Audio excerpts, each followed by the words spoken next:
Hi, I'm Lori Llewellyn, Mayor of Dania Beach. As you all know, we've been affected nationally by the coronavirus, or COVID-19 as it's also known. We here in Dania Beach have been very proactive in trying to make sure that our residents and visitors are all protected. So I wanted to give everybody an update as to what's going on in the city, what changes we've made. Everything is temporary, but we just wanted to make sure that everybody's on the same page and you know where we're going with some things. So first of all, our beach is closed. We closed it yesterday. The reason for that is primarily because we don't want to have large gatherings of people together. That's really the only reason. It's recommended that groups of more than 10 not be together, and we know that's what could happen with our beach. It doesn't mean though that you can't go outside and enjoy the sunshine. Sunshine's good for you. It is good for your health overall. So you can always walk outside of your house, take a short walk close by, or stay in your yard if you have a yard as well. We also have all of our city buildings are closed. That includes City Hall, which is right behind me. Public Services is closed, and our parks are closed. Our parks buildings are closed. City Hall, a lot of people come here to pay their utility bills. You can still do that. You can either do it online, or we have a little drop box where you can leave your payment there as well. Our parks are also closed. The buildings are closed, but today there is an election. So we do have them open for purposes of the elections. The specific buildings that are parks buildings that are open would be Frost Park, C.W. Thomas Park, and Mealy Park. We also have your regular voting locations across the city that are also open today for the elections on March 17th.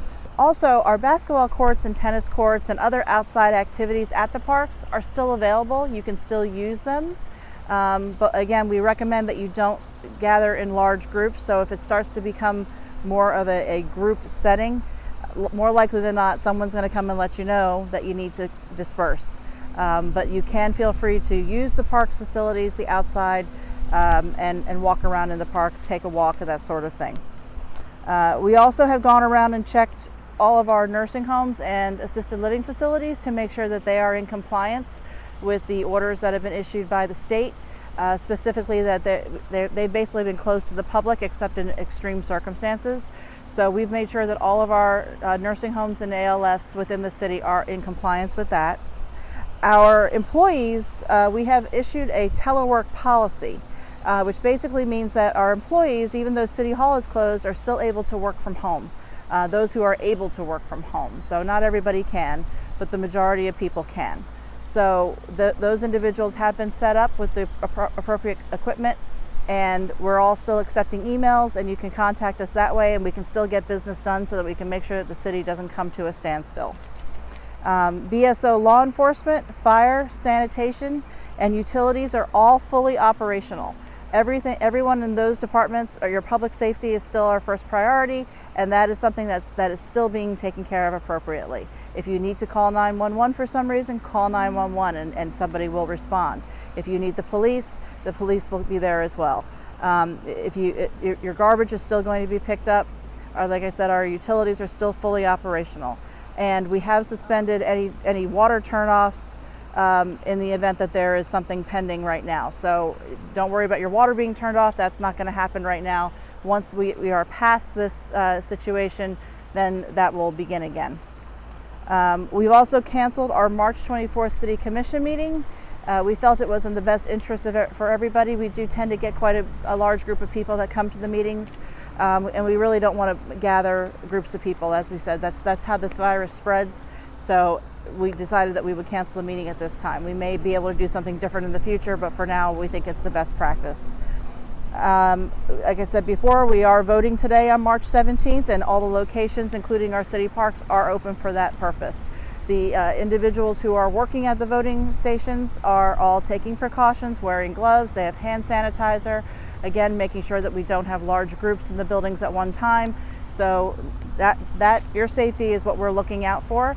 And you need to also take your own precautions. If you're not comfortable and you want to bring in your own items such as hand sanitizer, or you want to wear a mask, you're welcome to do that. I also just signed an ordinance or an order yesterday that required restaurants to close at 10 p.m.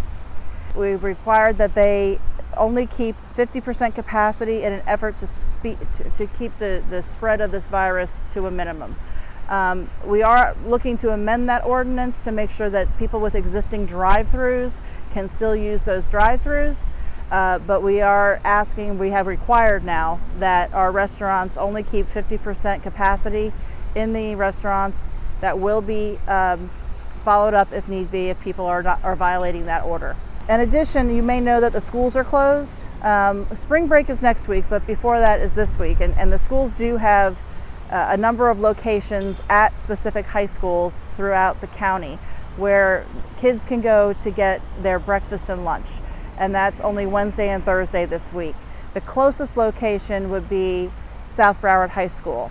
But in the meantime, because I wasn't happy with the fact that we didn't have a location here in Dania Beach, and we do have people in Dania Beach that this affects, I worked with a liaison from the school board, as well as our bishop from St. Ruth's Missionary Baptist Church, our Parks and Recreation Director, Eric Brown, our City Manager, Anna Garcia, and we worked with some sponsors, including PDQ, as well as the United Way.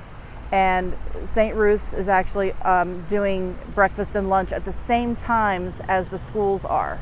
So if you have a child who is in need of a meal, who relies on a meal at school, they can go to St. Ruth's, which is located at 145 Northwest 5th Avenue in Dania Beach.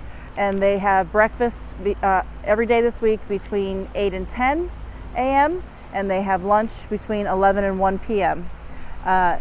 In order for the kids to make sure that the kids are getting fed during the week. But really, that's just sort of a general snapshot of what's going on in the city, what we've been doing to be proactive here.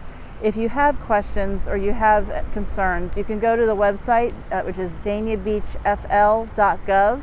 We do have a link there about the coronavirus, which will give you any updates that we have from the city. But if you do have questions, you can also email myself or anybody else on the commission, or look through the directory there if you have a particular question in a particular department, just like you would normally, and feel free to contact us that way. And if there's anything else that we can do, we're doing our best to try to keep the city safe. We really want to keep our residents and visitors safe. The best thing you can do, though, is if you're not feeling well, call your doctor, get advice from your doctor, stay home, and let's do what we can as a city to work together and try not to spread this any further than it already is. Thank you for your time. Dania Beach is the perfect place to see it, live it, love it.